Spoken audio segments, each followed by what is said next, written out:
Maybe I'm crazy, but the Pittsburgh Steelers need a new quarterback, and I have a solution for the backup. Maybe I'm crazy, maybe I'm not.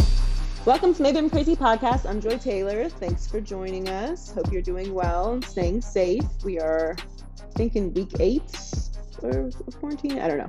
I lost track, but hope you're doing well. Thanks for checking us out. Make sure that you subscribe. Fun show today. So MJ ACOSTA, one of my closest friends in the world, went to college together at Barry University. Barry Bucks. We know each other from Miami.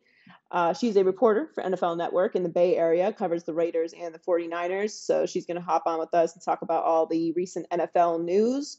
We're also going to talk about the MJ doc, The Last Dance. I have lots of thoughts on that. Cam Newton, Aaron Rodgers, Space Jam, A New Legacy. The logo is out. And of course, we'll catch up with T and the Culture Report, Shantiera, Donnie, and Heller on as usual. But let's get started with MJ ACOSTA. All right, very excited to have my friend MJ ACOSTA of NFL Network on the podcast again. How are you doing, friend? I'm good. Trying to keep myself calm, drink my coffee, and mind my business in this pandemic. Let's show everyone your froth. You got a new frother. It's very exciting. It's the single best Amazon purchase that I've made the entire pandemic, other than like every light on the universe for my in-home studio. But yes, I'm obsessed with frothing. I've been really good about Amazon. I've not really bought anything I didn't actually need. I bought one thing that I didn't need. Well, I mean, you needed the frother. No, it wasn't the frother. Oh, it was a crown. Oh yeah. But you know what though? Like it's part of the decor for your office. So I don't actually hate that purchase. I think like it was $20. Right. And like clothes you're going to wear outside, that's kind of a waste of money at this point. But other than that, if you're buying like comfy clothes, that makes sense. But okay, so you're wearing your Dolphins cheer shirt and I see your Dolphins football behind you and you have your Dolphins mug. So we should get started with some very sad news that we got yesterday. The great legendary Don Shula passed at the age of 90. Just a sweet and generous, amazing guy. But, you know, as always happens when someone that, you know, that status passes, you kind of look back on their career and their accomplishments. And it's staggering what Don Shula accomplished in his time in the NFL. Yeah. I mean, it's unmatched.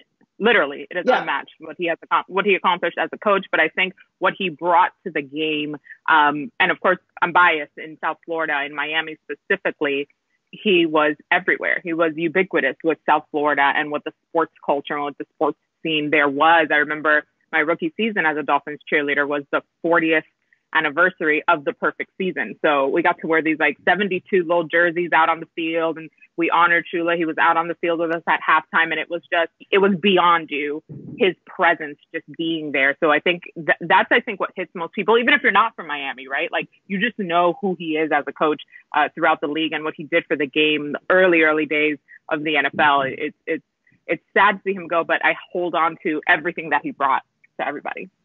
Right. And having only 2 losing seasons in his entire career, being the winningest head coach of all time, all of the countless Hall of Famers that he coached, obviously the 72 season, which as Dolphins fans, we hold on to for dear life. I mean, we were talking about it yesterday. And obviously, you know, anybody who has ties to the Dolphins or South Florida, you know, it was a sad mourning day for us. But I feel like to put a, you know, I don't know, a ribbon on everything that Don Shula was. When I think of Don, I just always picture him. He's just the Don. It's the perfect name for him because he was just like the Don. Yes. I just saw him at NFL Honors. So I was actually in his row. So sitting a few seats down from him. So I got to say hello to him. And head coach Brian Flores, which was you know a very nice moment for me. But yeah, he's one of those people that you just say his name and he's synonymous with greatness, and you don't have to explain it. So yeah, it's nice to share that with someone from South Florida who understands the importance that Don Shula was to the organization. 100%. I think anyone who's ever met him, like I love scrolling through yesterday and seeing all the pictures of the first time I met Shula and like the last interview I had with him, and like his expression was always the same. It was like you just want to hug him. So definitely a big loss for the football family. Yeah, he was the patriarch of the Dolphins organization, which I think that they put in the statement, and I thought that was a perfect way to describe what Don Shula was. So the Dolphins are going to look a lot different next year. We got our guy, Tua Tagovailoa. Now, as we know, as everyone knows, I was holding out hope to the last second that they were going to pull some move and get Joe Burrow. But, you know, when I talk about the Dolphins and Tua, I think I was just having this conversation yesterday. When it comes to Miami, Miami is a very hard place to describe to someone who hasn't spent a significant amount of time there. Miami has an image that, you know, the entire city is just this little sliver on South Beach. Even when LeBron said he was coming to I'm taking my talents to South Beach. No, you're not. You're taking them to downtown Miami. Exactly. They don't play in South Beach. We know what you're saying, but you know, there's a lot more to Miami, the city, the energy, the people, than just South Beach. Actually, if you live in Miami, you probably don't spend a lot of time on South Beach unless you live there. So, it's like impossible to get over there, first of all. Right. But nobody understands this, right? So I'm trying to explain that my resistance with Tua to Miami wasn't that I don't think he's talented. And it's not that I think he's a fragile player. There are certain players are just like, you're always hurt. It's like someone breathes in your direction and you're hurt. And that's not their fault, but they're just an injury-prone player. I don't think that is what Tua is. I think Tua is very tough. I just think he extends plays beyond what is necessary and puts himself in positions where he has to be more athletic than the defenders, which most of the case you're not. So that's what I think has been the result of which has led to his injuries. But the bigger thing with Tua is fit. It's hard to describe when you think of the greatest players in South Florida history. They have some things in common. Dwayne Wade, right? When you think of South Florida sports, Dwayne Wade, you think of course, Dan Marino. You think of my brother, Jason Taylor, Jose Fernandez. You think of even, you know, Giancarlo Stanton for a while. Like whoever it is that's going to take over and win the hearts and minds of the South Florida area, you gotta have a little something with you. And you have to have that X. Yes, and it's hard to explain. I don't know if Tua has that yet, and I'm hoping he does. And maybe we just haven't seen it because, you know, he's at Alabama. It's Nick Saban. And, you know, I just don't know. Do you see that? Because I know you know what I'm talking about. You know when I saw it for the first time was on draft night. My boy came through with a full three-piece suit. If that doesn't say I'm ready to conquer South Florida, I don't know what does. I think he was the only prospect that night who actually still dressed up and made sure, listen, this is my moment. I'm trying to think back. We had folks in robes. We had a lot of jeans and T-shirts. I think he was the only one in like a full suit, a three-piece suit at that. I'm with it. Yeah. I think now that I think about it, I think he was the only. Everyone had their fit, but I think he was the only one that was still in a suit. Like full suit. It was I loved it. But beyond just that little glimmer of swag that he showed us that night, I think that he is the type of player who wants to prove people wrong. He's very well-spoken. He's very polished, which is great because you need that in your franchise quarterback. But beyond that, I think he has that grit in him. I think it's still to be seen. But I think with all of the spotlight on him, especially with all of his injuries, that he will rise to the occasion. At least this is the fan in me putting in a lot of faith that he'll pull it out and show us that he has that same gumption and that same sparkle and X factor that we've seen from many Miami greats. Yeah, I think he definitely has, he's a chip on the shoulder guy, and he's a winner, which I like as well. But what I like the most about what the Dolphins did in the draft this year, outside from drafting a lot of linemen, which is what you should do when you're rebuilding, but they also didn't have to move. They stayed very comfortably at the position that they earned at 5, didn't have to give anything up, and took the guy that they wanted because Herbert was available. Exactly. I think that they knew exactly what they were going to do going in. And they had plenty of power, equity, draft capital to make it happen if they wanted to move or if they wanted to really pull out some kind of huge trade. but they didn't. They've been eyeing Tua forever, Chris Greer and Brian Flores. This is the guy that they wanted. And I think it would have had to take like a monumental or like very, very negative medical report for them to sway from that. I think they had their mind made up long time ago. So now the AFC East is obviously very different. Tom Brady, he's in Tampa. Down. Who'd have thunk it? But that's Not where he me. is. No, I didn't either. But I like it now. I actually do. I've completely come around on it. It took me a couple days for it to wash over me. And then I just, now I'm completely bought into it. I can't wait to see what happens. Not that I was happy he left Bill Belichick and the Patriots. Right. I just didn't expect Tampa. But the AFC East is totally different now. So the last 20 years of our lives, we've been in peril. Yes, we just knew what was going to happen. Well, now the Dolphins have their guy. And I like the direction that they're heading in. And even though they were tanking last year, they played really tough and they're establishing a culture. I think that the Bills are still the team to beat in the AFC East. They're coming back with the same quarterback and the same coach, which I think is huge. They made a playoff run last year. Yeah, no. I mean, look, they fell apart in the second half. But regardless, like, you're going to get better every year. But I think specifically for this year, it's always important. But very specifically for this year, with everything that's happening, the teams that are bringing the same quarterback, coach, coordinator combination back are at a decided advantage. So that's why I'm putting the Bills obviously at the top of the AFC East. Now the Jets I think are interesting because Sam Darnold's not going to have mono. Literally, that's what I wrote in parentheses. Mono? Question mark? No mono. I mean, hopefully he knows how to avoid the mono, avoid the kissing disease. We got it. All right. Everyone's wearing masks. You should be fine. But I think New England is going to be terrible. And when I say that, people are pushing back on this so hard. I don't understand it. Unless you really truly believe that Jarrett Stidham is the next Tom Brady, what are you talking about? We know what their defense is. Okay, cool. How many veteran pieces did they lose? And it's not that I'm saying they're going to be terrible forever, but this year they are going to be the worst in the AFC East. Am I crazy? I don't think you're crazy. I think that's a very, very feasible scenario for the Patriots this year. Jarrett Stidham, bless his heart. Like, we can make the argument, okay, he's been learning from Brady and Belichick for all of these years, just sitting there. That's not the same as being out on the field and being the guy. Nowhere near. You can't make the comparison. Now, if what I think may happen happens, and they somehow feel comfortable enough with bringing in Cam Newton, and Cam Newton is healthy, no, we're talking different things. But that's still a ways away at this point.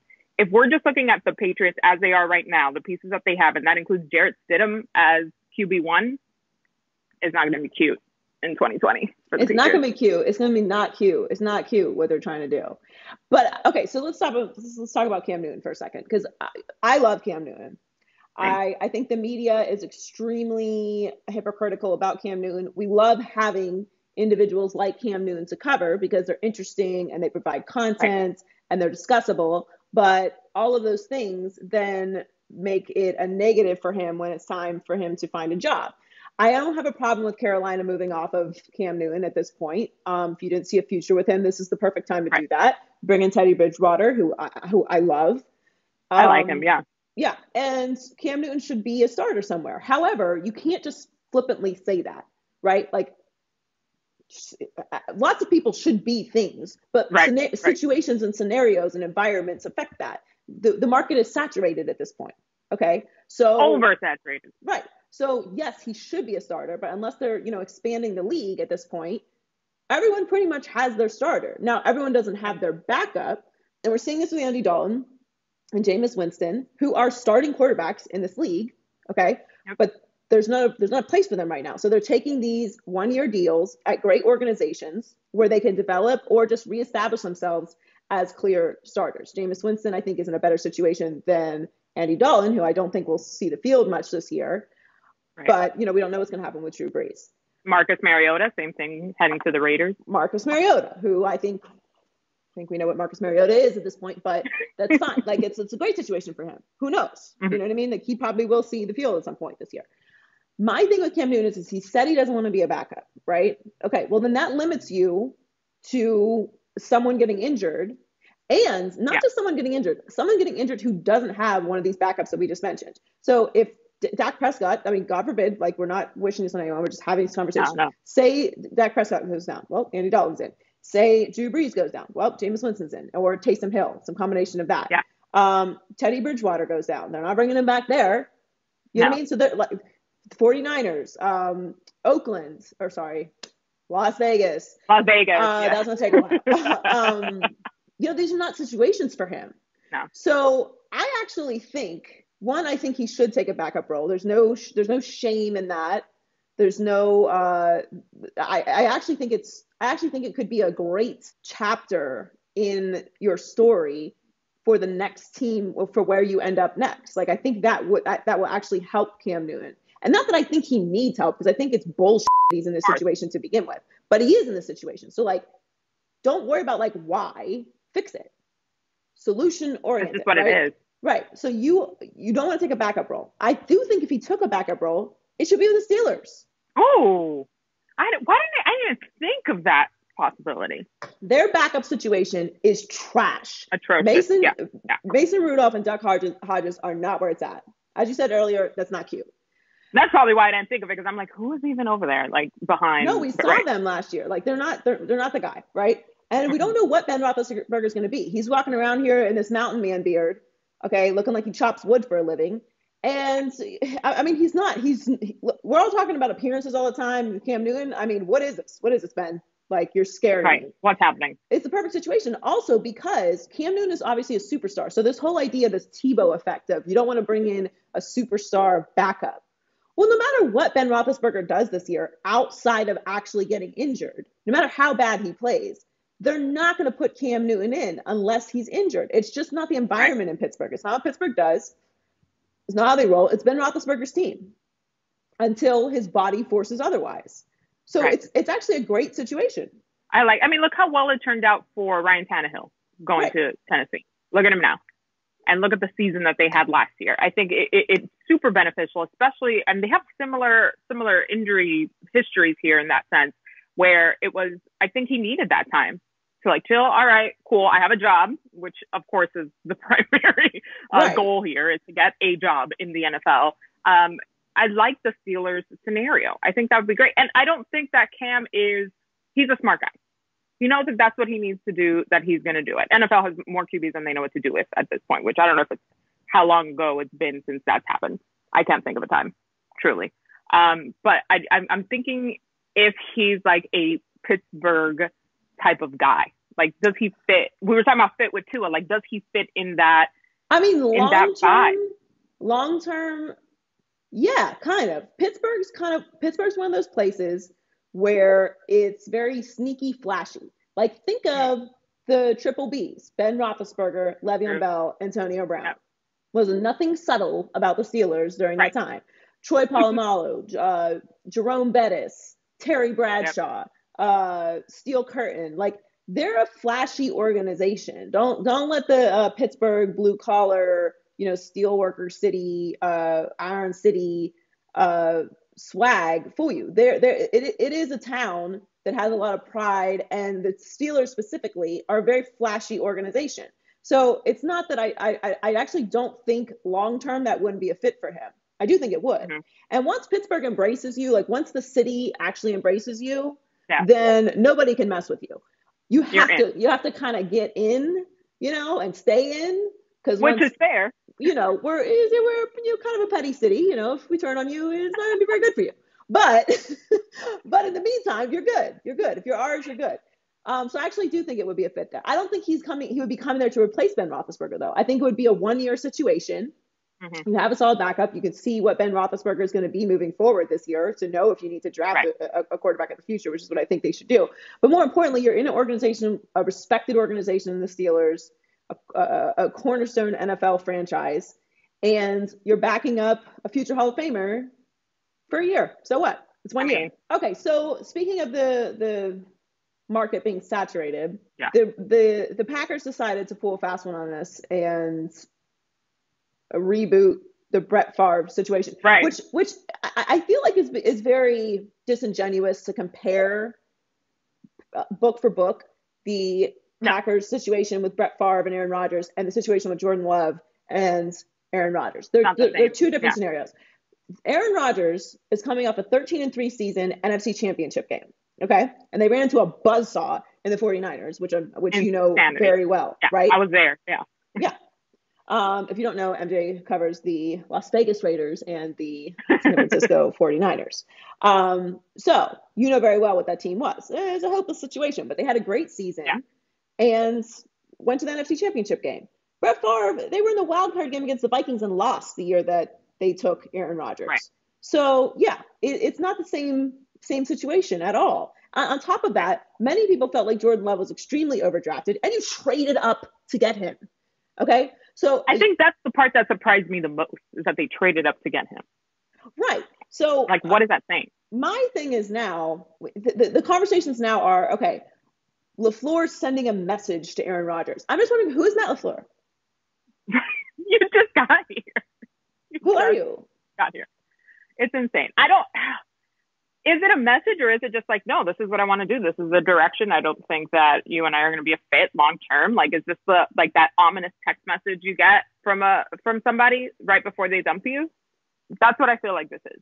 But it's not a subtle text. It's a very big, I think this is the, let me introduce you to this is my friend, so-and-so. And you're like, I've never met this friend before. Like, no, you haven't, because they're new. Right. And they're soon to be a really good friend. It's one of those situations. I feel like the Packers were right there. I was really on the Packers bandwagon all season. And the way that people talk about the Packers last year is like, oh, they were frauds. They're frauds. Like, they weren't really a good team. Like, how? They beat the teams that they were on their schedule. They beat 13 of them. And then they beat some more in the playoffs and went to the NFC Championship game. So, like, what am I missing here? I just don't understand how you justify that move at this point. Next year, maybe. But to not try and go all in on a situation when you were right there last year and take in the first round and trade up to get in the first round a quarterback who may or may not be ready in 3 years is not good management. It's a massive gamble. On every level, I think, not just with what you're doing internally within the organization, but also with the structure now moving forward. And you're sort of putting your chips on the table to say, well, maybe this will work out, because nobody freaking knows what's going to happen once these kids get out there. And he's not going to see the field next season. No. 0% chance. 0% He's not going to sniff grass. Nope, not even a little. He does smoke grass, though. I know that. He can't get in trouble no more. Okay, so there's been I guess I should ask you this, because this is what I'm assuming happened. So Jimmy G overthrows Emmanuel Sanders in the Super Bowl, and all of a sudden they're talking about possibly bringing in Tom Brady to replace him. Is there? I mean, I think it's insane. I think it's laughable. Like, it's insane, and we know this happened. Like, I'm not making this up. Like, John Lynch said they had this conversation with Jimmy G. Is there any feeling in the organization, like any actual shakeup about whether Jimmy G is the future of the 49ers? From what I'm told, and I've had several conversations with people, that's not the case. That's not the tone. And they certainly invested, not only emotionally, but in a big paycheck to Jimmy G. And that's the direction they're going in. I think they see that he hasn't even really reached his peak potential as a quarterback. And he's just now getting into a rhythm with a group of receivers. They brought in a huge get now through the draft. I think that group is only going to get better, but it's really going to push him like, all right, we really got to see you be able to make these decisions on the field and really get the aerial attack going. Like, obviously the run game dominated. So why would you not run the ball if it's working so well? And Kyle Shanahan is calling all the plays, right? But in terms of what his future is there, he's the guy. I mean, they're paying him a buttload of money. Like, why would he not be the guy? Beyond that, they went to the Super Bowl. Like, okay, but I'm saying though, like, I agree. Like, you paid him, and he had an incredible season. After coming off an ACL, are you kidding? Like, all I could hear about all season was that the 49ers were going to win the Super Bowl, and there was no chance that the Chiefs were even going to pull it off. And he had one, okay, so he had like a few mistakes in the Super Bowl. There was a couple moments where I'm like, I don't know what this guy's doing. But, okay, somebody's got to lose. And those will haunt him for sure for the rest of his career. Even if they win this season, it'll haunt him forever, no matter what. Like, don't throw the baby out with the bathwater. Right. I'm not really quite sure what that means, but I think that applies here. It does. Maybe just relax. It's all good. Calm down for 2 seconds. 2 seconds. He did that. Yes, it was awful. It was in the biggest game of the year. It wasn't in like week 5. It was in the Super Bowl. Nerves, you got to get that together. For sure, you got to get that together. All those mistakes. But what they've been building, because that's the thing, people think it's like this overnight success with the 49ers. They've been building that Super Bowl caliber team for 3 years now. And finally, it all clicked, and finally everything came together, and their defense was unstoppable, and they had 3, sometimes 4-headed monster in the run game. It's only going to get better from here as long as everyone stays healthy, right? Well, before I let you go, tell everyone you're doing this really cool thing with your fiance. If you didn't see the video of me freaking out, I had a few tequila infused cocktails before MJ and David decided to spring that on me, in all fairness. But I lost my mind because I was very happy for you. And you are doing something very crazy with your fiance. So explain. Yeah. For the record, David is still upset that you cried more than I did on our engagement. It's not fair. Oh, he's still really mad about it. He's like, see, that's how you cry. That's how you cry. I'm a hideous crier. So no, that's not how you cry. Please, you look flawless. But what we're doing is, and your brother and his fiance, Monica, Jason and Monica, were the very first ones to help us out in this. So what we're doing is we're going to elope.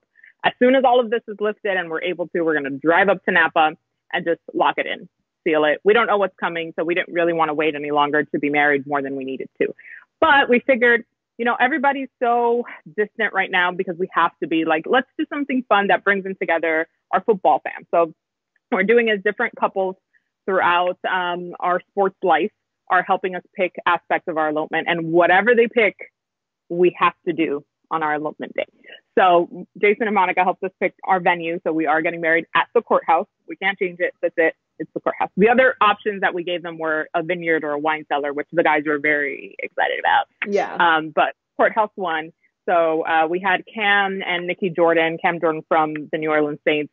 They picked what our little reception for 2 is going to be. So that'll be dropping this week as well. So it's been really cool to see everybody sort of really get on board and embrace this. Of course, Jason and Monica had to postpone their wedding. So they were so gracious in helping us out, but they know what having to rearrange your life, big life milestone in the middle of this is. So it was perfect.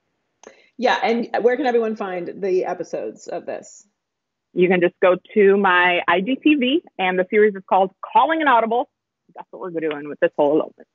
It's so cute. Yeah, my brother has had to reschedule his wedding 4 times now, which is really crazy. I mean, the good thing is that they had it planned, I guess. Yeah. So you just have to call the vendors, which at this point, right. I'm sure she's probably just texting them like, yeah, new date, but. They're like, yeah, 100%. But yeah, no, it put everyone's lives on hold. And obviously, the priority is health and, safety and, making sure that we pay our bills and all that stuff. But yeah, I mean, that's, getting married is the biggest day of your life. And, as you could tell from my hysterical freak out, we've been waiting for this. So, yeah. We're still going to have the party, for the record, just like whenever the world is safe to do so. Oh, so you are? Okay. So are you going to have a ceremony too, or you're just going to have the party? Nah, probably just the party. Just the party? Okay. Maybe something symbolic, but yeah. Can we still do the bachelorette? Of course. That's the main reason why we're okay. That's the only reason I care when people are getting married. Yeah, let's be real. That's why I'm like, okay, great, you're getting married, cool. Where are we having the bachelorette? Yeah, that group chat is going to be hype. Post-apocalyptic bachelorette. Listen, you know how I am at bachelorettes pre-apocalypse. So, right. Yes, the turn up is going to be significant. I can't so wait. Real. All right. Well, thanks, babe. It was really fun catching up with you, talking Shula and some football. Can't wait to see you. Hopefully soon. Oh, hopefully soon. I think in a couple weeks. Hopefully. Yeah, let's hope. Yeah. Well, stay safe. I love you. And make sure that you follow MJ at MJ ACOSTA TV. And you can catch her on NFL Network and check out Calling an Audible on her Instagram TV also. With it. With it. Quit it. What? With it. We about to turn up in this bitch. All right, what up, Heller? What's going on in With It, Quit It? Just a bunch of Jordan stuff, Joy. That's all we got. That's all we need. That's all we do anyway. That's true. That's true. But it's nice to choose to do it, as opposed to have 1997 be now, or 98, I guess. Okay, Republicans buy sneakers too. Oof, that probably hits a little different when I say it, but it didn't land that well when MJ said it either. And your GOAT, Joy, doubled down on it Sunday night on the latest episode of Cribs, the Michael Jordan's Brain edition. The Last Dance was Air Jordan's last chance to fix it, but he stood by the controversial statement. Joy, Michael Jordan is a Republican. Wit it or quit it. Man, wasn't prepared for that one. I think I might be with it. Yeah, I think he might be. He might be. But I don't have a problem with him doubling down on the statement or saying that, you know, he never wanted to be out front with politics or social issues. One, I think everyone is kind of glossing over the fact that he said he did donate to the campaign.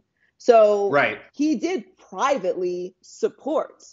And to me, I feel like everyone is just not acknowledging that. Like, there are things you can do all the time to support different causes, and you don't have to be public about it at all. In fact, one may argue that's more impactful because you're literally taking money out of your pocket and giving it to a cause that you believe in. Now, obviously, when you have a platform, anyone has money, right? Whether you are broke or you are extremely rich, like giving money, whatever amount it is that you give, depending on your income, is a significant act, right? But everybody doesn't have a platform. And that's the real conversation that we're having here, right? So it's not that he doesn't support causes, because Michael Jordan has given millions and millions and millions and millions of dollars to charity. He does things for people all the time. We had J.A. Adonde on The Herd today. He said, go look at the front office structure of the Charlotte Hornets. You'll find it's actually very diverse. In fact, more diverse than most organizations. There are a lot of things that Jordan has done to empower people and influence people, and, you know, things for charities and things for people who are in bad situations over the course of his career, and a lot as of recent as well. Yeah, he gave that drug dealer guy $57,000 in golf. That was nice. Right. Well, because he owed him. And in general, if you owe a drug dealer, you should pay them as quickly as possible.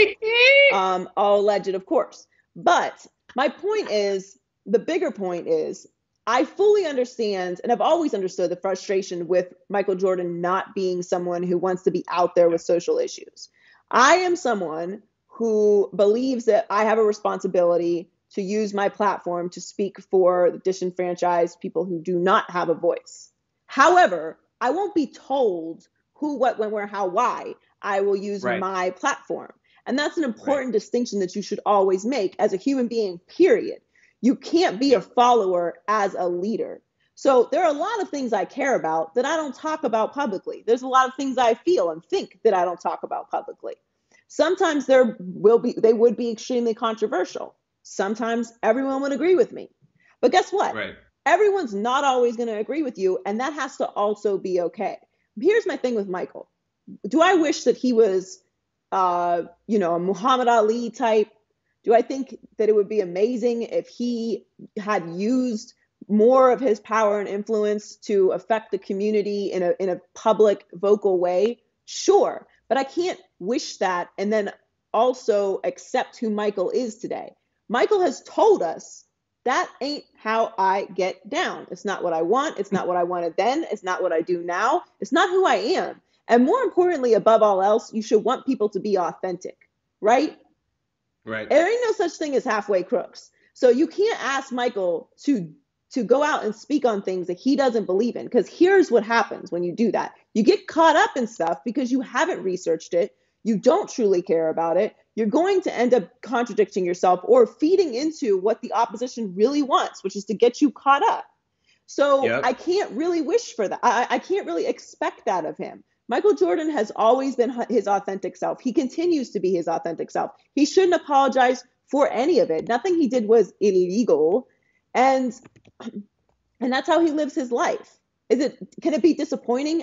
Yes. Does it take away anything that he did on the court, his influence and power and influence over culture? Sure doesn't. There's still people lined around the block in quarantine picking up his shoes. So it's not that it affected his legacy at all. It's just a different kind of legacy. Now, LeBron, I think, should be championed for what he's done when it comes to social issues and being active in the community and speaking out when he's needed to. And he has. And he publicly supported Hillary Clinton, which, by the way, didn't matter. Still got Donald Trump in office. So, I mean, you know, how much did it help? Who knows? Because when you really think about it, what celebrity has ever come out with their endorsement and you're like, you know what? I like them so much, I'm going to vote for the person they say to vote for. I can't think of one. My political affiliations, if I even have any, which I really don't feel that I do, but whatever my political preferences or feelings on social issues or who I'm going to vote for is not influenced by whatever celebrity is endorsing them. Certainly not. MJ's certainly not going to flip you. If you agree with him, great. Right. But that's all it really is, right? Nobody's flipping anybody. Think about it. Is there any one human person walking this earth that could tell you you need to vote for Donald Trump and you would vote for him? No, and there shouldn't be. No. If there's someone who is intelligent, who is researched, who you respect, who has great intentions, who could come to you and have that conversation with you? No, because you've made your decision, you know what you align with, and so do I. So a celebrity endorsing a candidate is really, there's really no true measurable value in that other than knowing where they stand politically. Now, social issues, okay, issues in the community, things like police brutality, things like women's rights, things like, social disparities, economic disparities, healthcare disparities, those things are different. You can speak on those things and bring and enlighten people, bring people into an experience that they may not have had in their lives before. And because they respect you so much, they are now taking a closer look at it. Right? That is something different to me than politics. And so that conversation is a conversation that I think we can have about Michael. But again, I think he's done a lot with his pocketbook, as he should, to support a lot of causes in the community. And again, I fully understand the frustration. But to put it in perspective outside of just the Black community, because I know a lot of white people have a hard time understanding where it is we're coming from that. So to make it more broad, a woman, right? Everyone knows a woman. At least two, hopefully. At least two. So as a woman, I don't want a man speaking on women's rights who is truly not invested in any way, shape, or form, is doing it for the wrong, inauthentic reasons, probably may not have a great track record with women in his own personal life. Okay. And it's not researched in it, because then you're putting your face to a cause that means a lot to me, that affects my life. And you may be inauthentic, and your missteps while representing a cause I care about could then negatively affect the future of that cause. So if you ain't about the game, don't get in it. Now that's a much broader spectrum, right, to look at it in, but that's how that's the best way that I can break it down. And again, when you are a Black celebrity and the status of Michael Jordan, as Barack Obama said, you have expectations of you that are not fair and that are not normal. And you are expected to not be controversial if you're representing certain corporate entities. Yep. And you have to decide if that's worth it to you or not. I'm staring at a picture of Muhammad Ali right now. He's one of my favorite figures in all of history. He was impactful for one reason, because that is really how he got down. He was willing to sacrifice everything, and he did sacrifice everything for what he believed in. If he was halfway in it, I don't know, maybe, who knows, maybe I will, maybe I won't. It wouldn't have had the impact that it did. The reason, and everyone didn't love Muhammad Ali when he did what he did. The reason that history looked back on Muhammad Ali so kindly is because he was really about that life. Yep. And you can't argue his greatness and his impact and the influence that he had by standing on that. If he was even a little bit out on it, and he could be swayed a little bit or talked a little bit into something else, it wouldn't have had the effect that he did. So again, I understand the criticisms of Michael completely, and I have always felt that way. It's why I feel that LeBron is unquestionably the most astounding superstar that we've ever had. But to me, that doesn't take away from what happened on the court. And we're seeing the authentic Michael, which if you are truly a Michael fan, you already knew this Michael. You know what I mean? We're getting to know him on a little bit more intimate level, but nothing that's happening should be surprising. They scared to death. They scared to look. They shook. Ain't no such thing as halfway crooks. Although LeBron gets caught out halfway crooking every once in a while, doesn't he? Just a little bit. Not when it comes to this stuff. His intentions are always pure, but sometimes it. I also just remember I got my light too. Oh, there you go. Oh, see, yeah, it gives an extra layer. Yeah. Little glow to it. All right, let's keep rolling with the Jordan stuff. We all have vices in this life, Joy. Except celebrities like Michael Jordan, they are perfect in every way. Which is why things like gambling and punking teammates make stans like Joy love MJ so much more. The coverage of those things made Jordan retire twice, but that's besides the point. Joy, perfection isn't relatable. Wit it or quit it. Wit it. I am, as we know, a huge fan of villains. I am a Jordan stan, but I am also a huge fan of villains. And I think that when I say that, it sounds like I'm trying to be extra, but I think that the reality is if you want a good story, right? Like, why do we love the Batman movies so much? The ones with Christian Bale, not Ben Affleck. Because of Joker and Bane. Yeah, they were incredible villains. Dynamic, elaborate villains that were very clear. Why was True Detective such an incredible first season? Because the villain was so intense. It was so evil, and like from the first moment, the very first scene, you knew you got to catch whatever dude this is that's putting the horns on people. We're not with that, right? And the sticks, none of this, right? So it's very clear. So villains are very important to the story, and sometimes you're the hero, and sometimes you're the villain. Again, a great Batman quote: "You either die a hero or live long enough to see yourself become the villain." Shout out to Harvey Dent. Right, and that's a true statement. It's a microcosm of society. We build people up to tear them down, and then if you are strong enough to then build yourself back up, because we ain't gonna help you. No. Build yourself back up, then we celebrate you even more because look, you had this great fall. Look how resilient you are. When in reality, you never had to fall in the first place. Most people never had to fall in the first place. And Jordan is one of those figures. Jordan didn't do anything. It's not like Tiger Woods is a similar situation. Tiger Woods didn't have to fall. Who cares what Tiger Woods does with his personal life? What makes you think you have a right to have an opinion about what Tiger Woods and his wife are involved in? It has nothing to do with you.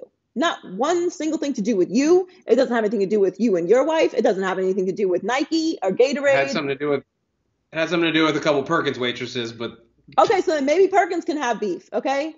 But other than that, it don't have nothing to do with you. So we really don't need to tear you down. And the idea, it's a similar idea with Tiger Woods that, well, we thought you were a family man. Who? Why does he owe you that?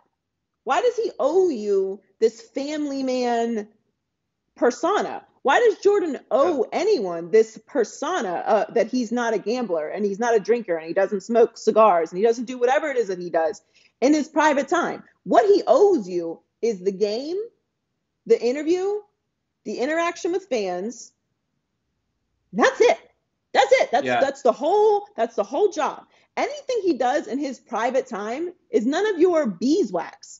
And the idea that the media of all of the groups and situations associated with Jordan during his career, that the media would be outraged at this gambling. Gambling. It's the whole reason we have jobs. Gambling is the whole reason that this industry exists. Not the whole, okay, but it's like 98% of the reason this industry exists. Okay, so just stop.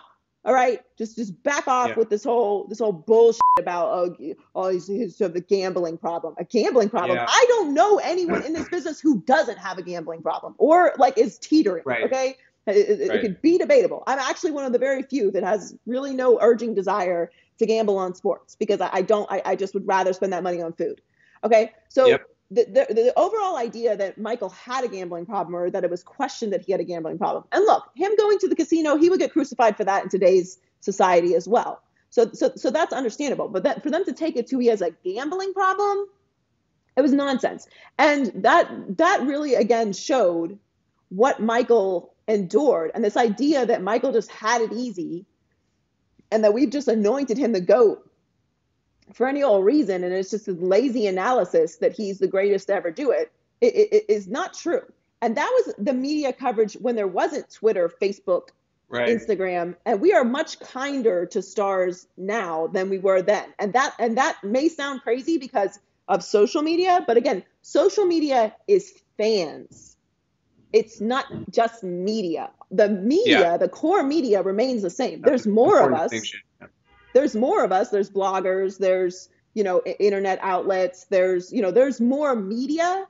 But in general, if you want to have a relationship with athletes, if you want access, this whole hammering and being super critical, that's not the world that we live in anymore. I mean, we're much more soft now. It's fine. Yeah. We probably should be nicer, but it's just a different world. So the whole idea that gambling was a problem and like you shouldn't be drinking and they got to hide the Miller Lights in the locker room. These things aren't illegal, and they are vices, right? So the argument is really a moral one, right? So should you be gambling? Should you be drinking? Should you be smoking cigars? Now we're splitting hairs, though. No one cares. Because if you were a famous person, and not just a famous person, if you were the famous person, what would the world think about your vice? Cast the first stone, homie. So that's my problem with it. It's not about whether he was gambling too much or not gambling too much. Who cares? It's not coming out of your pocket. Right. If Michael Jordan blew every last dollar he had, it doesn't affect your life at all. So what is it that you truly care about? People like to feel, especially when it comes to celebrities, like they're better. Like, oh, well, I don't gamble, so. And I don't drink every night, so. And I've never touched a cigar, so. That's what it's really about. No one cares. You mentioned Tiger Woods. I think that's a great comparison. I also, when we were talking now, just thought of Barry Bonds a little bit. And Barry Bonds was more outwardly a dick to the media, but similarly, Michael was untouchable in those interviews. You couldn't he didn't give you any inch for you to make a headline or make anything off of him. And I think, you see guys like Sam Smith on there talking, they got frustrated. And I think that they put their own feelings into their reporting. And I think that's some of what you get going after someone for doing legal things that we all do. So it's just it's weird how people get, or when there's one person that's clearly the man, the other men in the room seem to get a little weirded out by that, huh? Yeah. I mean, I won't say that doesn't still exist. I mean, there's definitely vendettas and egos. And when it comes to the media, we all have emotions. And, we're human beings. Like, we're human beings covering other human beings. And we have a job to do. And that's fine. But we're nerds. And, like, that's the most important thing to remember. And don't ever forget it. Like, we are the nerds in this situation. And we are covering non-nerds. Okay? We're the nerds covering the nerds. It's our job to tell the story, or it's our job to give our opinion on the story. Like, I'm not a reporter, so I don't have to find out what's going on. I'm told what's going on, and then I choose to decipher that information, contrast it with information I already know, research other information, and then formulate my opinion, a responsible opinion. Yeah, that doesn't make me a journalist. Maybe use some rhyming or alliteration to really drive it home at the end. Give it a little zazz. Sprinkle a little flavor on it. Give it some seasoning, a little lemon pepper. You know what I'm saying? A little squeeze. And then here you go. So bad. Oh, right. Oh, my God. Lemon pepper wings would be fire right now. I'm doing Taco Tuesday tonight, though, so I can't partake. They all are. Happy Cinco de Mayo, yeah. Yeah, happy Cinco de Mayo. I think maybe Friday. Now you've completely derailed me. The point is, the egos aside, the coverage was different then than it is now. And I think if you remove social media, I consider social media to be an added pressure, not coverage, because social media is just a conglomerate of opinions. Yeah. It's not, no one is being paid to give those opinions. No one on social media has to do any research. They don't have any responsibility. Right. They don't have to answer for what they say. It's not the same thing as actual media. It's confusing because there's news articles that are posted on there. And so there is elements of news, but you're right. At the end of the day, whoever's tweeting on there isn't making money for that tweet. They're making money for whatever they're trying to convince you of. Exactly. What up, Donnie? What's going on, high key, low key? What's up? All right, high key. The main bad guy in the Jordan doc is clearly Jerry Krause. Low key, Jerry Reinsdorf is even more to blame for the breakup of the Bulls. Yeah, he actually is. I think Krause has become the fall guy for this whole situation. And he's kind of a more dislikable character. He's pretty easy to blame. He's easy to blame. He's an easy target. And when you see, the coolest athlete that ever lived in Michael Jordan clowning him, it kind of makes it more acceptable. It's easier to pile on. Right. But he didn't do himself any favors, right? Like getting up there and saying, it's happy for the players, but it's a great organization. All right. Like, okay, but you didn't win anything without Jordan there. So it really is actually about the players. You made some good decisions, but maybe just calm down a little bit. And then also saying that Phil Jackson is for sure not coming back at the beginning of the season sets you up for an entire whirlwind of drama. I was just imagining watching that, like what would happen if that was going on today. I mean, what an incredible storm he created for that team. Like the whole reason this documentary exists is because he had the nerve to go out there and say Phil Jackson is 100% not coming back. He set the tone for the season like that. How you started off that way, like no matter what, even if you win 82 games, it's crazy. That statement is insane in itself. So the idea that you've already made a decision, no matter how this story ends, which it did end great, as we know, you are firing him. So you are responsible for removing the greatest coach of all time, arguably the greatest basketball coach of all time, and the greatest basketball player of all time. So he didn't do himself any favors. But Reinsdorf is actually the one to blame because he could have solved all this by just paying everybody. Yeah. He's the one pulling the strings, ultimately. He is the boss's boss. Right. He's Jerry Krause's boss. And if he wanted to pay everyone, and if he wanted to make sure that Michael Jordan stayed, he could have said, no, actually, we're not going to fire Phil Jackson. We're going to keep him and we're going to pay him. And we're going to pay Michael Jordan, and we're going to pay Scottie Pippen, and we're going to pay Horace Grant, and we're going to pay Dennis Rodman, and anybody else we need to pay to make sure that we keep this intact for as long as we can. We're going to ride it till the wheels fall off. And that's what they did not choose to do that. And Krause was the one who was out front of it. Now, Jerry Krause obviously probably carried out the desires of his owner, or he felt that way and convinced the owner that was a good idea. But either way, if you're going to be out there saying things like it's the organization. Yeah, you're setting yourself up to be the bad guy. Yeah, no, he did himself no favors. I don't think that the series is being unfair to him in any way. I think he created the persona, and being out there and being out front and being so vocal as a GM, you're putting yourself in the crosshairs. And sometimes history is not going to look back kindly on you, which we're not. But I do think Reinsdorf deserves a lot of the credit as well, if not more, for breaking all this up. And he was happy to shove Jerry right under the bus. Under the bus. There you go. There's for you. Under the wheels. Mm-hmm. That way. Yep. So he was happy to do that. So I do think he does deserve credit for being incredibly cheap and not really being a good owner, because you need to pay people what they deserve. And Charles Barkley told a story on the Herd this week that when he finally did pay Michael, he still didn't even want to pay Michael. He fought with him to the very last second about paying him. It's just like, what is your mentality? You don't deserve that kind of greatness. Like, they were great despite Reinsdorf and Krause. So I really don't like giving them too much, Reinsdorf and Krause, too much credit, because they were great in spite of them. Just because you happen to make a couple good moves here and there doesn't mean that you get credit for the overall dynasty. So the two of them actually, but Reinsdorf more because he's actually the one in charge. Yeah, let's spread this blame out some more. I'm all for that. Give it a little more blame pie. All right, high key, now that the NFL draft is behind us, we've all checked out our favorite teams' NFL draft grades. Low key, they mean absolutely nothing. The draft is truly a crapshoot. We all know this. Yeah, so the 2017 draft class, half of them are not getting their fifth-year options renewed, including Mitchell Trubisky.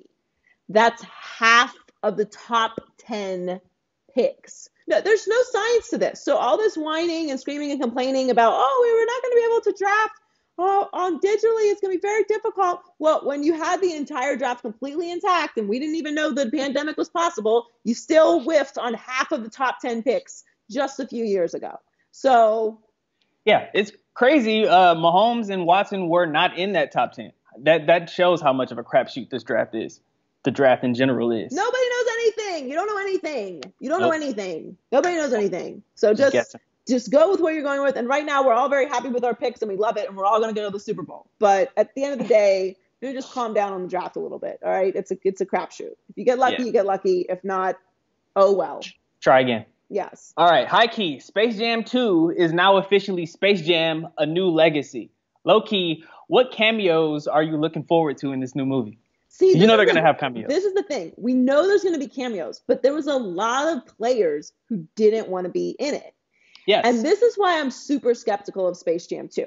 One, kids don't know who Bugs Bunny is. Do kids watch Bugs Bunny?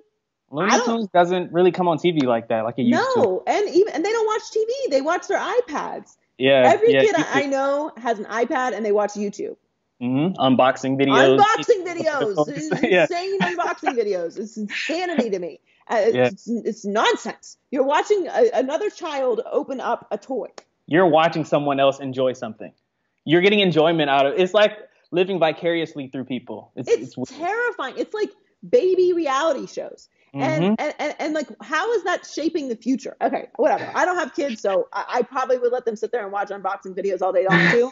But it's very strange to me. That aside, they don't watch cartoons and stuff like we used to. Saturday morning cartoons, that was the plan. That was the gig every week, right? So this Space Jam isn't going to be made for these kids, though. I feel like because of that, this is going to be made for the people who were kids when the first Space Jam came out. Okay, it's made but that's what scares me, because we as adults have expectations and we can be disappointed. Kids are very easy to please. Bright colors, loud noises, cartoons, animation, songs, very easy. La, la, la, la. Adults, we come into it with expectations. Entertain me. I'm paying you money, and I have this expectation of what this film should be. That's what scares me about it. I don't know what cameos they're going to get from players, and because a lot of players have said they aren't going to, are we going to care about the players that have actually made cameos in this? I don't know. And then as far as stars go, I feel like they're going to have to lean on the stars because the players are not participating like they did before. So I feel we're not going to get Larry Bird. We're not going to get Charles Barkley, right? Are we going to get Shaq? Are we going to get, like, what players would need? Here's a better question. What players would need to be in Space Jam 2, assuming that they're making it for our generation, right? Space Jam was ours, right? Yeah. So what players to you need to be in this movie in order for it to be great? First and foremost, Michael Jordan has to be in this movie. He ain't going to be in this movie. Michael Jordan has to be in this movie. He's not going to be in this movie. He has to. And because you're saying that, you're setting yourself up to be super surprised when it does happen. And you're going to enjoy the movie that much more. It's called A New Legacy, I think, for a new reason. Because original Space Jam, Michael Jordan, new Space Jam. And it's a great name. LeBron. Yeah, he's passing on the torch. He's got to be there. He's got to be present to pass on the torch. I got to see Michael Jordan in this movie. Otherwise, I will be disappointed no matter who else is in it. Okay, well, prepare yourself for that disappointment because MJ ain't showing up. So who's next? Like, who's number 2? If Kevin Durant was in it, that would be dope. But I know that that's not happening. But if it were to still happen, like if my expectations were to not, like if you were to surprise me, do that, please. I'm looking for some surprises. The people who we heard weren't going to be in it. If they were, Giannis and KD, I'm trying to see them. You know what would be a good addition to this movie? I'm listening. You know what would save it for me? Find a way to get Larry David in this movie. If Larry David is in this movie, you will save yourself from whatever, because we will never say anything bad about Larry David. So if you get Larry David in this movie, you're good. You're good to go. Anything is possible. Pretty good. What else is going on? All right, high key, Jordan Love will benefit from backing up Aaron Rodgers, no doubt. Low key, Cam Newton's an ex-MVP, and he's not trying to be anybody's backup. He's not, and people are getting very mad at me right now. By the way, I'm officially done reading Twitter. This is my official announcement. So if you're trying to get at me on Twitter, wrong forum. I've given up. I may just unfollow everybody. No, I'm still going to use Twitter. It's a very good news and information tool. But as far as interaction, I think I'm good. But people are very upset with Twitter right now, particularly Steelers Nation, because I think, as I talked with MJ earlier, I think he needs to be a backup in Pittsburgh. Do I think that Cam Newton is a starter? Absolutely. Do I think it's a good strategy to say that you're only going to be a starter? No, because while Cam Newton absolutely should be a starting quarterback in this league, you have to pay attention to the environment and the market. There's lots of people who should be things, but they can't be things because the timing is not right. You can't control every factor in the world. The market is saturated this year with quarterbacks. Andy Dalton is a backup quarterback in Dallas. Jameis Winston is a backup quarterback in New Orleans. Marcus Mariota, Las Vegas Raiders. Like, there are guys who have been starting for multiple years, as you have, Cam Newton, in this league, who are now backups. Is Cam Newton more talented than them, a former MVP? Absolutely. Yes. I can say that. Two things can be true. You can be better than all these guys, and the market can also be saturated.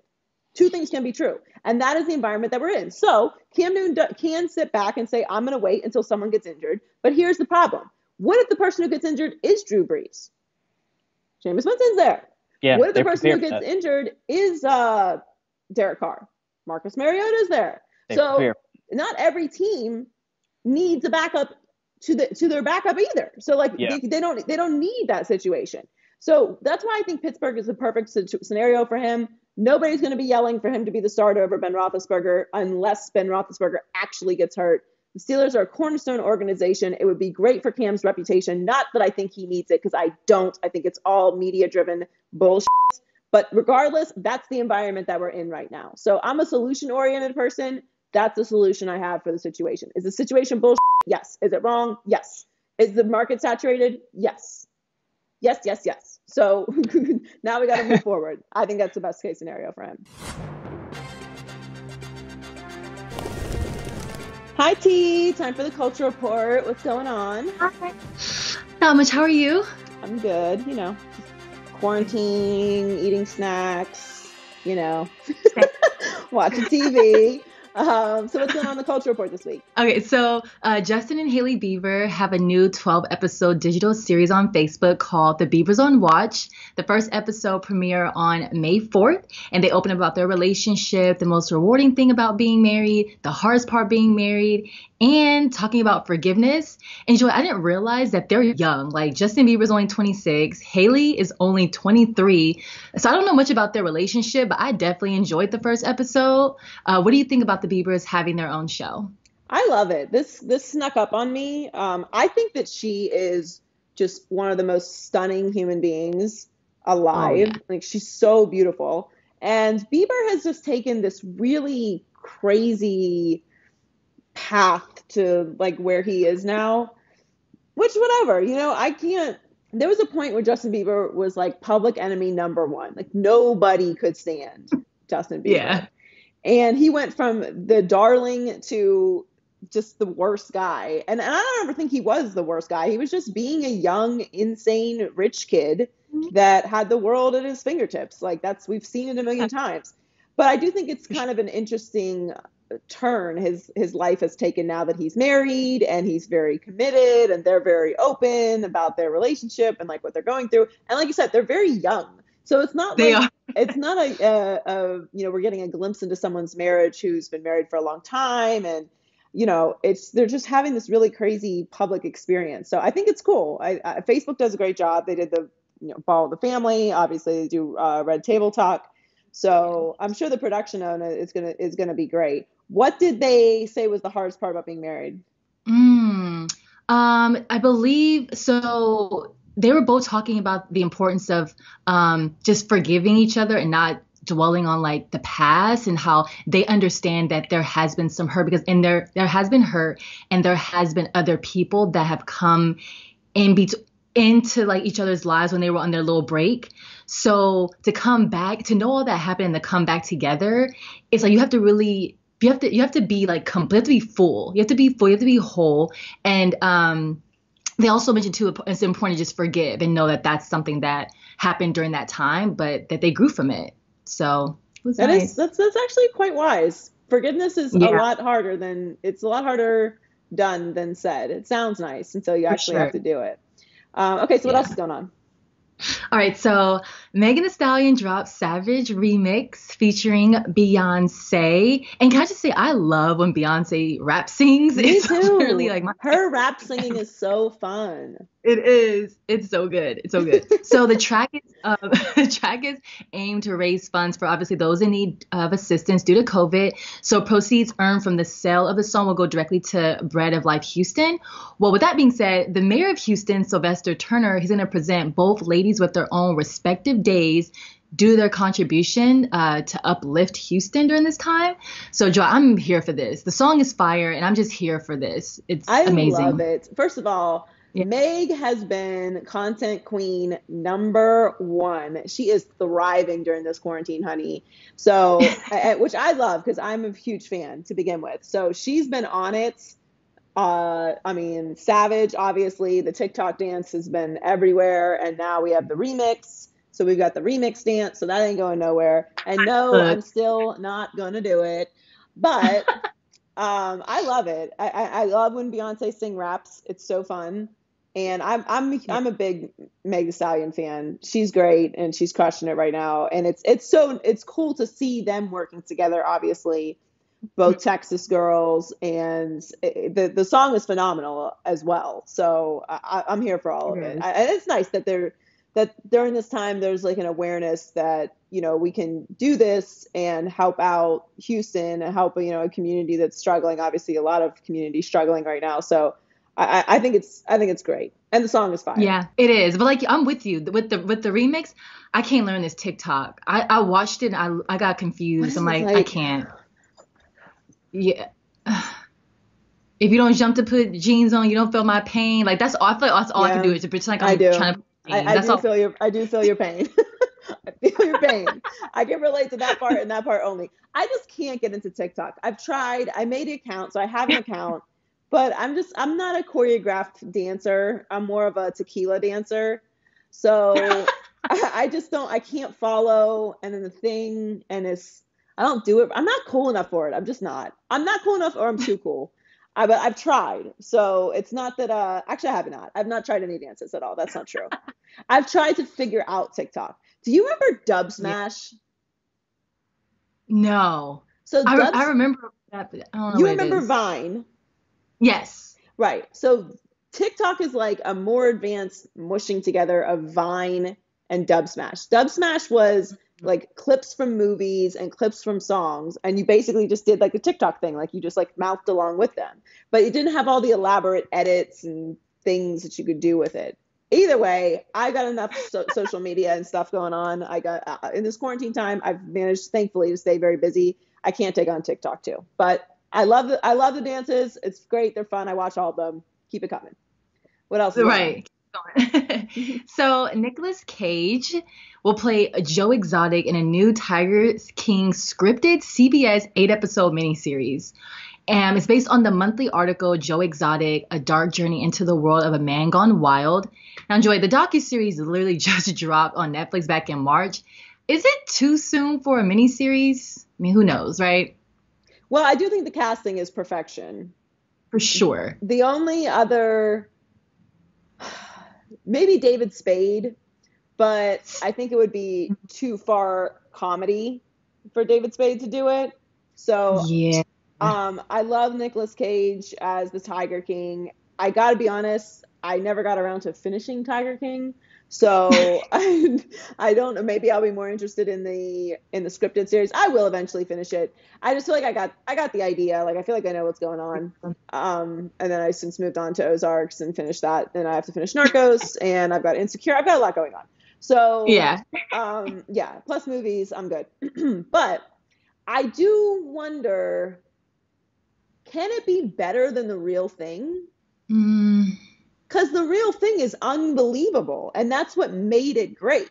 As like, this is really happening. This is real life footage of these people living in this alternate universe amongst the rest of us doing this crazy shit. And like, it's so unbelievable. So like, now that we're gonna have a scripted series, how can it possibly be better than The Real Thing? Yeah, the fact that they said scripted, I mean, you kind of lost me a little bit there because, like you said, the original one was, I mean, it's actually really good. I mean, Joe looks crazy, but Right. it is good. I mean, it's entertaining in a sense. Obviously not the animals being that part isn't, but I mean, just him. Right. Like he's funny, but nevertheless, I think Nicolas Cage would be a great Joe, but I don't know if I'm really ready for a scripted series unless depending on who's writing it or who's behind like the production. Yeah, the production's going to be everything because it needs to be authentic because the real thing is unreal. Yeah, what else is going on? I wanted to tell you that I think that Danny McBride could have also played Joe Exotic. I thought Danny McBride basically is Joe Exotic minus the tigers. But that's my thing though. Like if it goes too far to a like comedy, then it just becomes a comedy. And then it's kind of like we don't need the comedy. The real thing is funny and crazy. You know what I mean? So it's almost like it's got to be really serious so that we can see like the dark side and feel that. That to me is like the only direction that would make it like a different wrinkle for me. I wonder if there's gonna be sex scenes. There's a lot of sex going on. A lot of sex. Yeah. Scripted, I'm pretty sure. A lot of weird sex too. So what else is going on? All right. So what shows have you been watching this week? Okay. So my show this week is Too Hot to Handle. It is on Netflix. It's a very easy watch. I am in the middle of it right now. Basically, the premise of the show is it's not like Love is Blind at all. Love is Blind is like very serious. It's funny and it's entertaining and it's kind of crazy, but it's not like whereas Love is Blind is more like Bachelor, Bachelorette. Like it's like a respectable show and you're really like getting engaged, you're getting married. Too Hot to Handle is like Flavor of Love. So, and like to be clear, like the thing about Too Hot to Handle that makes it amazing is we all know people like this. So it's basically a group of really shallow Instagram people that like really actually care about their like they're like, yeah, I have 300,000 followers on Instagram. Like, who cares? Who cares? Yeah. Who cares? But these people really care. And they're obviously really incredibly good looking. So they put all these incredibly good looking people on this island and they have to stay there for a month. And they all meet each other and then they immediately start talking about each other. It's crazy. So like they meet and they start talking about having sex right away. Like, oh my God, I'm gonna have sex with that guy. And like, maybe I would have sex with that guy. It's like crazy. Like, who talks like that? What? So, but that's really like, and it's all normal to all of them. Like, that's what they're all like, yeah. Like, I want to have sex with that guy too. Like, what are you talking about? So that's their first day. And then it gets dropped on them that they're not allowed to have any sex on this island because they're all trying to earn $100,000. And every time you participate in any kind of sexual activity, whether it's kissing or anything, money gets taken out of the pot. So then like the whole island divides in front of like from the people who like really want the money and the people who kind of care about the money and then people who don't care about the money and like just want to have sex. One of the girls starts crying. It's like great. It's an dramatic. Easy watch. It's an easy watch because it's funny. And it's like you don't have to think. So that's why I would recommend it. If that's what you're looking for, if you're tired of like the heavy movies and the very elaborate shows, it's a nice like while you're having lunch, put on Too Hot to Handle. Great bite, great snack show. Yeah, but I just want to say that I wasn't going to watch it because I decided to take a little break from shows. I was only watching movies because I could be done with it. But I did watch one episode. Enjoy. One episode turned into 5. Yeah, we just talked yesterday. I have a problem. And so I'm on episode 5 right now. This is crazy. You do. But it's very entertaining. You need Bingers Anonymous. T literally said on the meeting, she's like, I'm not watching any more shows because I'm going crazy. And I told her about the show, and in between that time and now, you've watched 5 shows. Yeah, you're probably. 5. I do. The first step towards recovery is admitting you have a problem. Yeah. All right. Well, great stuff this week. Thank you, T. Hope you're staying safe. You too. Thanks for joining us. Thanks to MJ Acosta for stopping by. Make sure you go follow her at MJ Acosta TV and check her out on NFL Network. Make sure you subscribe to the Maybe I'm Crazy podcast on YouTube, and you can listen on anywhere that you listen to podcasts, iHeartMedia app, Apple Podcasts, Spotify, SoundCloud, and follow us on social media at Maybe I'm Crazy Pod. Stay safe. Hopefully we'll be over with this soon. Thanks for checking us out again, and have a great week. Maybe I'm crazy, maybe I'm not.